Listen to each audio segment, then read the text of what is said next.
Shalom, teman-teman yang kasih Tuhan. Saat ini saya rindu kembali membagikan renungan firman Tuhan untuk memberkati kita semua, diambil di dalam Amsal pasal 20 ayat yang ke-6. Berkata demikian, banyak orang menyebut diri baik hati, tetapi orang yang setia, siapa dapat menemukannya? Kita menyebut diri kita baik hati, karena kita baik hati kepada orang yang baik dengan kita. Tapi di sini dikatakan tetapi orang yang setia. Sama seperti Tuhan yang setia kepada kita. Baik ketika dalam ketidaksetiaan kita pun Tuhan itu tetap setia. Mengasihi kita, menunggu kita untuk berbalik, bertobat, dan meninggalkan perbuatan-perbuatan yang lama untuk hidup di dalam kebenaran. Nah, tetapi orang yang setia, siapa yang dapat menemukannya? Tuhan itu sedang mencari orang-orang yang setia. Setia berbuat baik kepada orang yang tidak baik. Mudah? Tidak mudah. Kalau berfirman seperti ini, atau kalau kita membaca seperti ini, mungkin kita akan bilang, oh ya, saya pasti bisa, saya akan coba. Tapi ketika kita diperhadapkan dengan orang yang tidak baik dengan kita, tapi kita harus berbuat baik dengan dia. Atau mungkin satu komunitas dan kita harus mengajak dia berdoa bersama dengan kita, padahal dia tidak menyukai kita. Apakah kita mampu?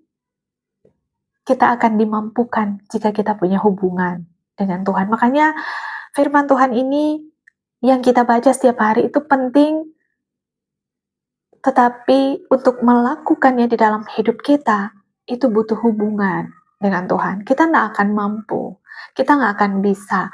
Orang lain aja merendahkan kita di depan kita, tanpa hubungan kita dengan Tuhan, tanpa tuntunan Roh Kudus, tanpa kekuatan Roh Kudus, kita pasti akan beradu argumen.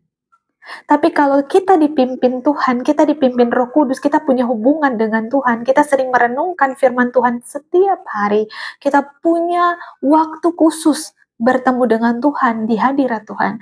Maka ketika kita disepelekan, ketika kita direndahkan, bahkan di depan mata kita pun, kita akan bisa menahan diri kita untuk diam.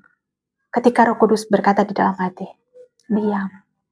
Kita akan mampu melakukannya bukan karena kita mampu, tapi hadirat Tuhan yang memberi kita kekuatan dan memampukan kita berada di posisi itu. Dan nama Tuhan yang dipermuliakan. Karena apa? Karena kalau kita membela diri, itu akan terlihat bahwa kita seakan-akan benar, lebih benar dari orang lain, lebih rohani daripada orang lain. Karena kalau orang yang tidak menyukai kita, bagaimanapun kita membela diri di depannya, dia tetap tidak akan menyukai kita.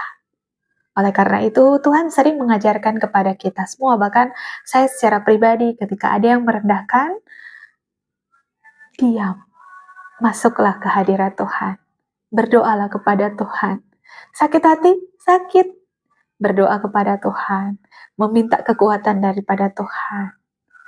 Jadi, teman-teman yang kasih Tuhan, di sini dikatakan Tuhan mencari orang yang setia berbuat baik kepada orang yang baik, maupun kepada orang yang tidak baik.